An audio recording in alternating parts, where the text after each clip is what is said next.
as a builder and a young builder, you sort of have your aspirations to build these amazingly cool houses, I suppose. But obviously things don't always go to plan. There's frustrating elements to this industry, as everyone knows. And you realise it's a huge investment for a lot of people to undertake a building project. It's stressful, it's scary, there's a lot of money involved, and the revelation for us. This is Ed Jamieson, and along with his business partner Tim Edwards, leads Jamieson Edwards, specialising in custom homes, renovations and additions in southern Tasmania. Just want to say again, Ed, big thank you for jumping on and having a chat with me.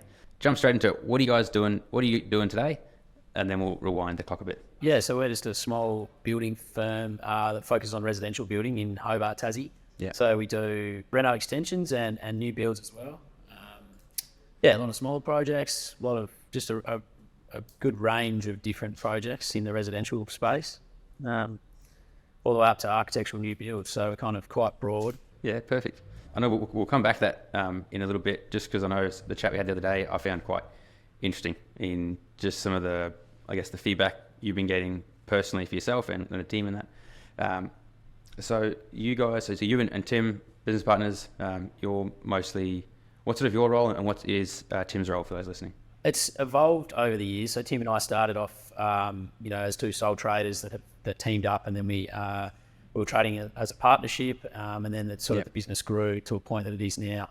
And so Tim's role is predominantly on the trade side of things, and he'll be, the chippy on site that's managing day-to-day operations in that space, and I'll probably be more of the front of house business management as well as on the tools. But we kind of split our roles in those sort of areas.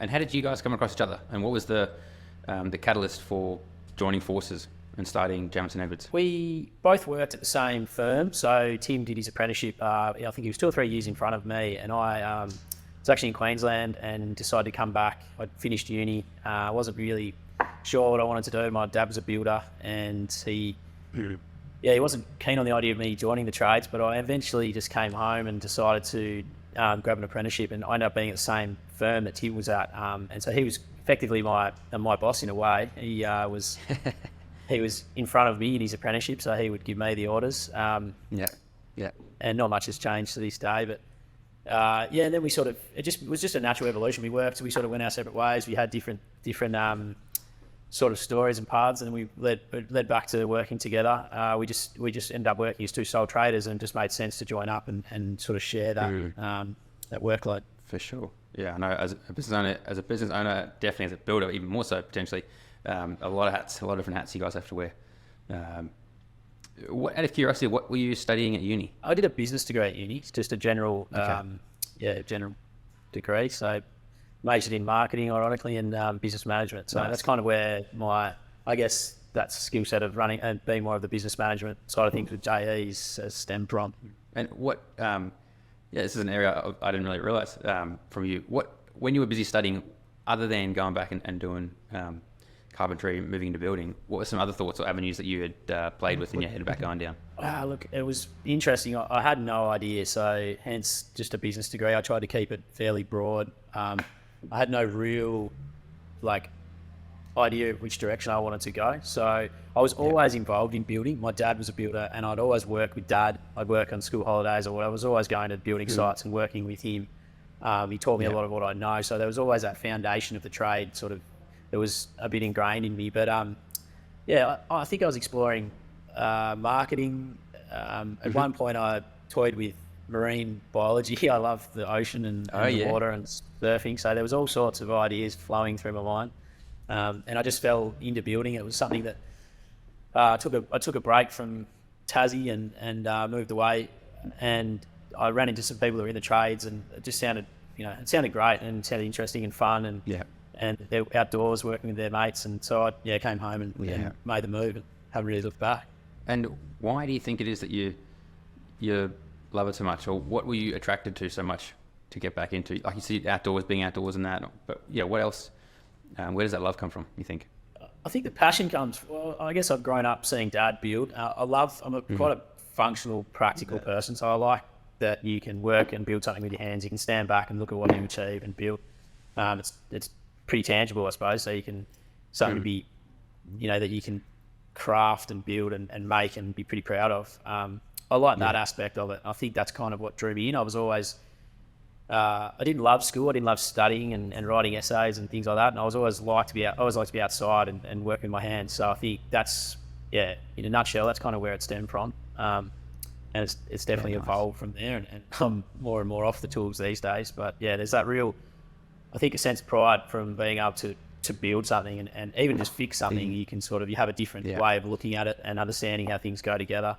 And it's a whole different level of, my brother and sister went down different ways, different paths. And I think intelligence is measured so differently. And I think it's just being able to do something with your hands like that is just another way of showing that.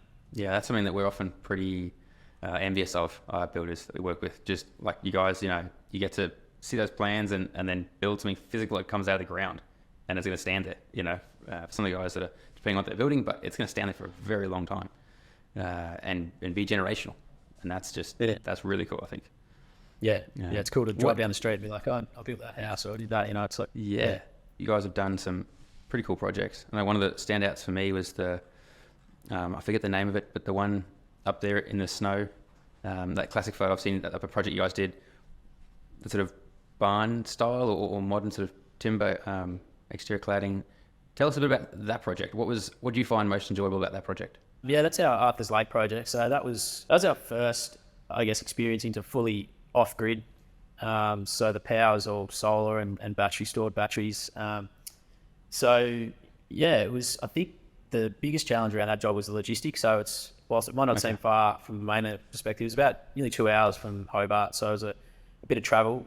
We stayed on site throughout the week, and we just did big days and tried to get it done fairly efficiently. But it was a really cool project, and obviously the photos kind of speak for themselves. It was a magical spot. This client has 2,000 acres that overlooks one of the main lakes up in the centre of Tassie, and it's snow country. So we worked in all seasons. You get really hot, windy days, and then you'd be covered in a foot of snow as well. So it was pretty crazy, like the difference. But it was a really, really cool project to be part of. Oh man, that's incredible! Wow. Okay, and then as we've rewind the time a little bit, going back to where things have started, and then we talked about that awesome project there with you and Tim, sort of coming together. What were some of the big lessons that you took from previous experience into starting Jamieson Edwards? Things like that you really want to make sure that you guys kept important or made sure that they were a big thing, or things that you didn't want to have included or involved in. What were some of those things, those big lessons learned? One of the biggest lessons was, and this probably stemmed from being in the industry fairly young, like it was basically how you treat people. That was a big one for us. And so it was how you manage certain situations. Obviously things don't always go to plan. There's frustrating elements to this industry, as everyone knows. And I guess it was how the outcome of those times and how people are treated. That was a really big lesson for us. So how we wanted to act as a business and when we started getting employees and how they were treated and how we, dealt with the challenging aspects of the industry. It's probably our main sort of lesson. I'm trying to say that fairly diplomatically. But yeah, the other real lesson was communication is key. Like it was huge to us, and we realised how important just being really transparent and clear with our communication and like constant communication with clients and how important that is. And you realise like people, like it's a huge, generally speaking, it's a huge investment for a lot of people to undertake a building project, and it's stressful, it's scary, there's a lot of money involved, and if you can communicate each step and you're sort of you're just helping to manage that for the clients, and that was a big lesson as well, just to stay really open and transparent and talk all the way through, and it's definitely helped us get where we are. I bet. I know a big thing that we keep hearing from builders is communication. It's a massive thing. It can be a huge stumbling block if it's not given enough attention or not placed with high enough in terms of importance hierarchy. So that's epic. You guys had that lesson early on and brought it into the business and how you guys run things, because you guys do a lot of work with architects as well. And you've got yourselves, potentially the architects and the client all working on a project together. Communication is massive. Yeah, we found really clear communication around the steps and the processes, because I guess we're so used to how things work and the process involved in building a place from start to finish, but not everyone understands that, not everyone knows that, and understandably so, they're not in the industry, so why would they? So you've got to really communicate that on a really clear level, so they know what to expect throughout the whole project.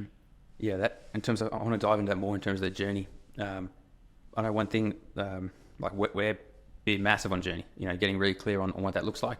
We call it a journey because we believe that's what it is. You can call it a process, but having those steps, along the way are really important. Make sure they're communicated, make sure everyone, both sides have clear expectations set and working towards those milestones. I know when you guys first came to us, you guys went through the story development process at the beginning. What was that like for you guys? What was it like, for you and for the team, and what was sort of the outcome from that? It was a real eye opener, and it was actually a little bit uncomfortable, which was great because it as I'm sure you can imagine, a team of builders sitting in the shed, having a beer and just trying to really zero in on the business and where we want to take the business, and a couple of blokes that don't like talking about things too much. They just sort of get into it and build a house. But no, it was great. It really made you think about the big picture. It made us kind of create a vision for the business. So it's hugely important, and it's sort of aligned with this business development phase that we've been trying to implement over the last 12 months or so. And it was massive for us. And it's evolved and it's adapted, but it's been a huge part of the journey so far. What was it? So, I mean, there's two parts there. One was for you and Tim, and the other part was for the team. What was your expectation on the team in terms of how they would engage? I know some guys get kind of nervous about sitting down with the team and talking about those things. Like you said, often it's blokes sort of stuff. What was your thoughts going in, and then how did they react to it? Yeah, the guys reacted really well, better than I expected. I expected some resistance, a bit of this is kind of a waste of time and why are we doing this? They engaged really well, and the feedback and the ideas that were thrown around, it was all, everyone was having a crack at it, and it was great to see. It sort of, as a business owner and a employer, it fills you with confidence that you've got a team that's on the same sort of wavelength as you are, and they can see where you want to take the business and they want to get involved in it. It was really cool to see. So some of the points that came up were really relevant and really useful in taking it to the next step for us. And then if we look at talk to me about the journey that you take your clients on, because you have clients that'll come to you they might come to you with designs, or sometimes they've worked with an architect so far, or they're busy working with an architect, but then you also have clients that'll come to you that don't have any designs. They just know that they want to build with you. Talk us through what that journey sort of looks like for your clients. Yeah, so client will, I guess, reach out and tell us a little bit about what they're proposing, what their project is. Like you said, sometimes they have plans, and it's simply just a matter of seeing what we can offer and then pricing and then moving forward like that. Otherwise, they might come to us and say, look, we don't know where to start, and we need help from the very beginning. So there's, I guess, two phases to that. If they don't have plans, we'll work really closely with one of our preferred designers, and we'll just manage that process from start to finish for the clients. We try and make it really as stress-free as possible. We try and be really clear of the steps, and we break it down so it's not too overwhelming, the amount of information. The building process from start to finish can be quite overwhelming if you're not familiar with it. And so we try and just simplify it and just be there. And we're fairly casual. It's, whilst everything's, professional and formal, we try and form a friendly relationship with our clients and keep that going throughout the whole project. So that's a big part of what we try to offer. We try to be down to earth and, almost just your everyday guys that are builders that come and work for you. We want to reassure the clients that what we do is professional and of a high standard, but you want to sort of maintain that level of friendship throughout, and those, these relationships sort of end up being lasting, and you get referred on, or you get called back for further work in the future, and it's really cool to be part of that. If someone is coming to you, let's say someone's busy with a designer, and they come across you and they want to work with you, what does that look like in terms of having you consult through the design phase with them? Yeah, so I guess the biggest challenge we're finding at the moment is, the construction, the increase in construction pricing, and the cost of building has obviously gone through the roof. it's trying to understand what the clients are trying to achieve and that they'll have a budget around that, and then trying to sort of marry that in with the design and the brief that they've given a designer. So I guess what we would do if they have plans generally is we'll price it, we'll do some prelim costing, and then we see where that sits within their budget, and then we can work back from there if need be. So we can say, look, you know, X, Y, Z, we can adjust this, we can change this, we can alter our selections, we can cut some costs if need be, and we help work through from in that sort of sense. So they're still getting the project they want with the overall feel of it, but perhaps within their more realistic budget. So that's been one of the biggest challenges that we're seeing more and more of at the moment. So I suppose, hearing that with those price rises and stuff like that, when you guys are doing a lot more quoting than an architect potentially or building designer, you're going to sort of see quicker and that feedback loop of where prices are increasing, and to give an accurate gauge as to where that design is sitting in terms of its buildability and cost perspective. Absolutely. I think it comes, and it depends on at what point the project will come to us. If it's a full BA, ready for construction set of drawings, it's obviously a bit late to start revising to a certain extent, other than managing the selections and changing things that way. But ideally, and what we are seeing more and more of is the clients will come to us at an earlier stage, which is like great. It helps us develop a relationship sooner, and it also, like, we can work with the client earlier on, and we can sort of cross those bridges before they get too far down the rabbit hole, and we can sort of help manage that process. So that's something we're now offering more and more of, just to consult and to manage that construction cost from the very beginning of the project. I know when we spoke last time, you were saying you had a few designers that have actually just come to you and said how grateful they are for that process, being able to work with you, being able to keep a design on budget, because they don't necessarily know what it's going to cost. They have a rough idea, but it might be based on old pricing, whereas having you to consult there keeps things, I guess, on track, and then radically increases the chance of that meeting budget and getting to site and being built. Yeah, absolutely. The feedback's been great from the designers that we work with. They're really grateful that we're offering this service, and it helps them, like you say, like they design these really cool projects, and often they don't even get off the ground. So in us helping to manage that process and the cost from an early stage allows that to actually become a feasible project, and what they draw then gets built, and it's like it's a win-win for all. So the clients get a house, designer gets to see their project built, and we get to build it. So it's I think it's a really good system, and we're it's cool to be part of it. I know that's often in industry, it gets painted with a brush that sometimes builders and designers don't always get along, but to hear that you found a way to provide a huge amount of value to both the client and to the architect or designer, so that the three parties can work really well together, is epic. Really, really cool.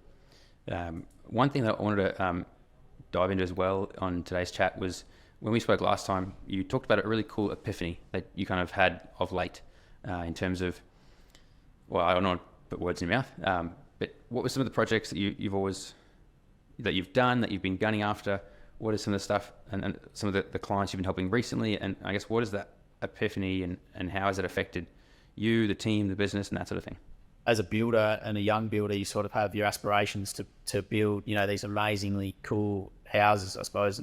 Or, I mean, we did anyway. And we still have that for sure. Like, you want to build the high-end architectural projects that are different and unique. And we love that. But what we're seeing is, due to the rising building costs, like, that's becoming less and less common at the moment. So we, and we've always been involved in the renovation space and the renovation extension space. And I think the epiphany I had was simply like, you can do a project. Some clients they already have a home. They just want to refresh it or refurbish it or whatever they need to do, and they can spend a smaller amount of money and get a really cool, updated house and home that actually, like, for a smaller investment, they don't have to move, and the reward for that is, you can actually change someone's house and turn it into a great little space that they're really stoked with.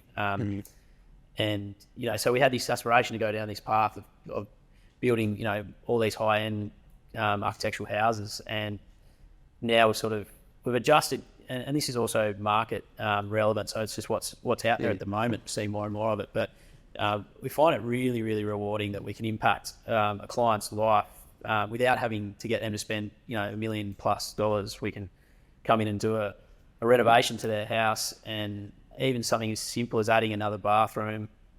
We did a project recently, and we refurbished an office space. The client works a lot from home, so he's got a whole new office space. Wow. A parents' retreat downstairs, and a second bathroom plus some minor, aesthetic touches, and it just transformed his home significantly. And wasn't a huge amount of money, and they're so stoked, and they've already asked for us to come back and do stage 2 of the project in the coming months. So it's just a really cool feeling to be able to change a home in that space and not have to spend huge amount of money to do that. So you've really gone and not only changed their home, you've really gone and changed their life. And they've changed their lifestyle. The home has a big impact on lifestyle, and then I think you're changing someone's lifestyle. It's pretty life-changing sometimes. Yeah, it's super rewarding, and the feedback that we're getting for these smaller projects, and it is exactly that. They get a home, they've got kids, it's crammed, it's not as comfortable as it could be, and you sort of walk in there and you throw some ideas around, and you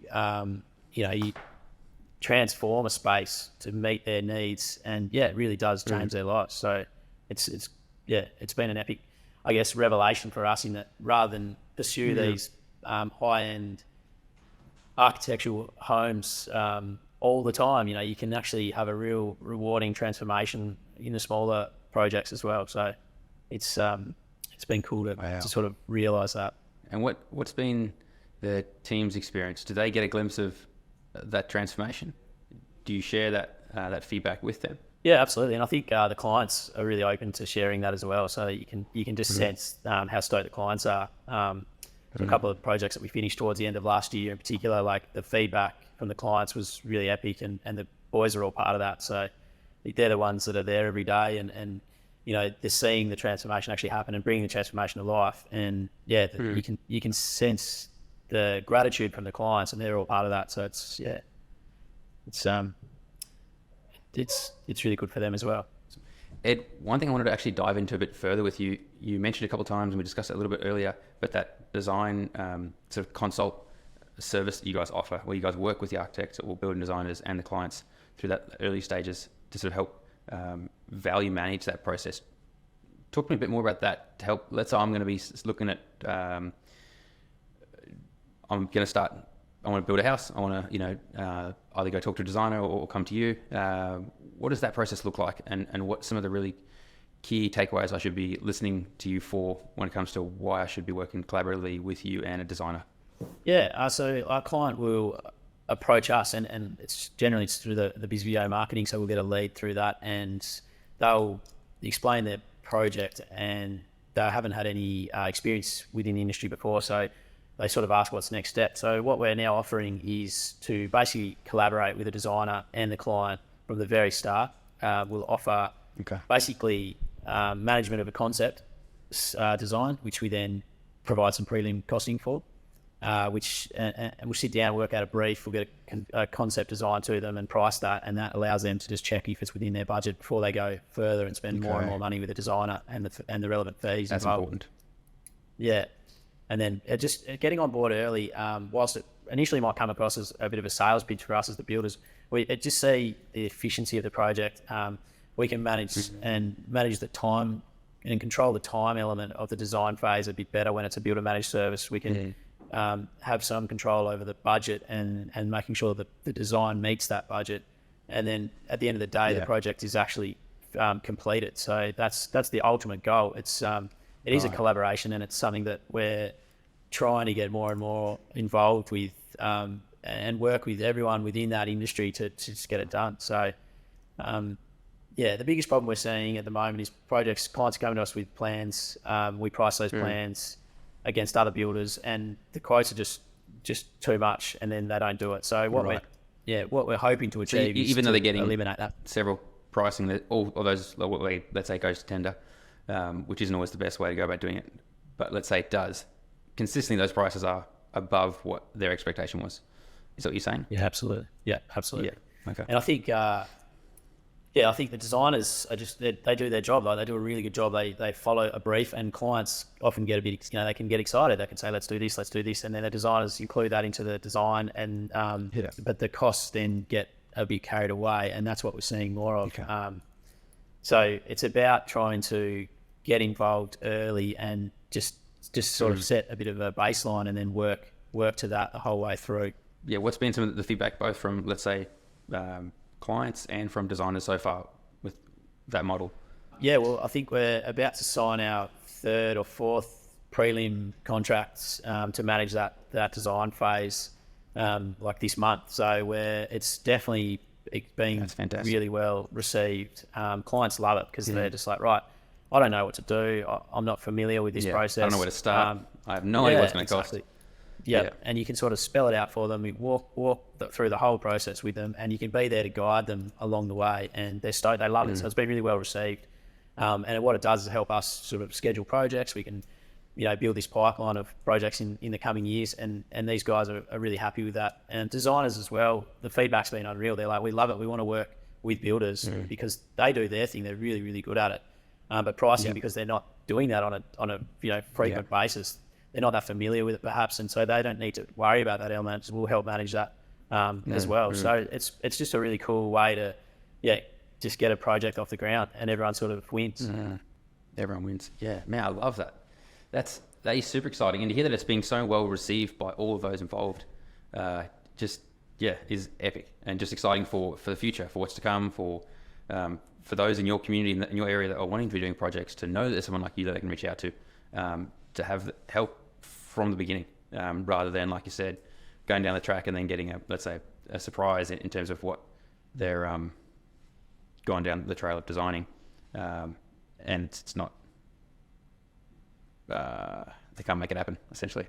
Absolutely. Yeah. It's cool to see. And it's like, I think we're maturing as a business. It's not so much about competing anymore, like it was when we were a bit younger. It's just about collaborating and just basically just providing a service that we're proud of and that, clients get what they want. They approach a builder or a designer and they want a house or a renovation done, and you just get to be able to do that. So, it's pretty black and white, really. It's pretty straightforward and common sense to us now. But cost of living's gone up. Build costs are huge. It's just trying to manage that and value manage that the best way we can. So it'll be interesting to see how it all unfolds over the next few years.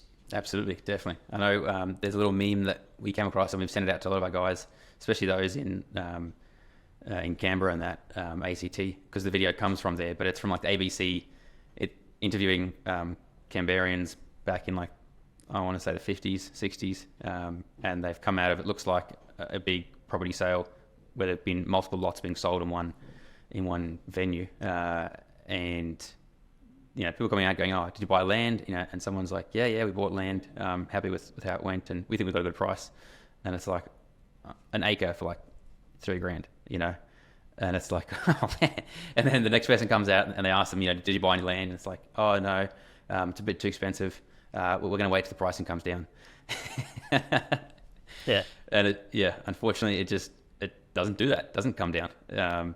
So the faster you can, I think with what you were saying there, the faster someone can collaborate with things and from day one, make sure it's on track and it's working towards something that's viable, that's much better. Better outcome for everyone, like you said. And I think often the builders, they provide this news of, oh, sorry, your project's going to cost, $300,000, $400,000, $500,000 more than what you wanted. And so you just become the bearer of bad news, and it sort of adds to that, distrust of tradies that might even be out there perhaps. But I think if you can get involved early and you can really set those ground baselines and you can sort of manage that process, it makes so much sense to us. So we hope to do more and more of it in the future. Yeah, awesome. Well, I look forward to next time we're jumping on here. You're telling me that it's just been growing and doing more of that, and essentially those coming to you for that service and then to build with you just grows. No doubt. Yeah, thanks, no doubt that'll happen for sure. And so, okay, what are you most excited about for the future? What are you looking forward to? What's Jamieson Edwards looking forward to in the future? We really want to zero down on who we are as a firm and what we offer as a service. I think we're still learning. We're still going through this development phase, and we basically just want to have a really good foundation of what we can offer, and have a really effective systems and processes, and then our clients can just come to us and we can just provide that service. And I think the direction it's bit of both. We're going to definitely, whilst I think we were trying to potentially swing away from more of the renovation space, we're definitely back into that, and we really enjoy that. There's a lot of beautiful old homes in Tassie, and if you can, I bet, yeah. create a vision and come up with a really good plan to transform those houses, like there's no reason that they can't be amazing new spaces. So we're heavily involved in that. We love that aspect, and we're also going to pursue the architectural new builds as they come online. So Oh man, awesome. Well, that is super exciting, Ed, for you and Tim and the whole team, and for those clients that are going to be working with you. So thank you very much for sharing that and walking us through that.